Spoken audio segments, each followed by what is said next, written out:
Today, South Africa is celebrating Freedom Day. This day commemorates the 27th of April when the new constitution was introduced and the first post apartheid elections were held. These were the first national elections where everyone of voting age of over 18 from any race group was allowed to vote. According to mundane astrology, the birth chart of a nation can be cast when there's a constitutional shift or a critical moment of political reorganization. Freedom Day fits this description to a T. While there's typically more than one chart for the birth of a nation, the 27th of April is my preferred chart to use for the birth chart of South Africa. Now, there's no agreed time for the birth chart of South Africa, so we can't confirm certain placements. However, there are certain undeniable markers that were present on this day. The sun was in Taurus. The sun represents the core identity. South Africa's national identity is land based and wealth focused. Taurus rules land, territory, and resources. That'll be minerals, agriculture, the economy. A key part of this shift was the exclusion of land and the lack of wealth redistribution, which to this day maintains the imbalance in the quality of lives between races.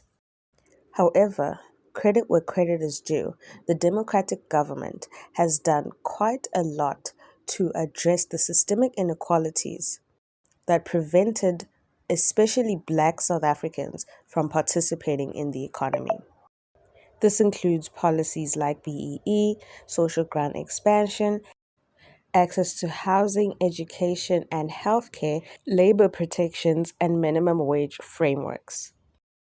These were all attempts to redistribute access and not just political rights. These policies suggest a deliberate effort to rebuilding value systems in the tangible physical sense and not just symbolic freedom. Slow transformation rather than instant revolution. Freedom did not come overnight. It was negotiated, it was lived, it was embodied, it materialized over time. That's very Taurus, it's very earthy. Gradual change that takes time. Taurus is about value restoration. This day is and was literally about restoring human value after dehumanization. The moon represents the people of that nation. On that day, the moon moved from Scorpio into Sagittarius. Now, Freedom Day is about transitioning from survival to meaning making. Depending on what time the Constitution was actually passed, then the time could be before or after 12 p.m. Now, which sign do you think the moon is in? Which one describes the dominant lived reality of the people of South Africa since 1994?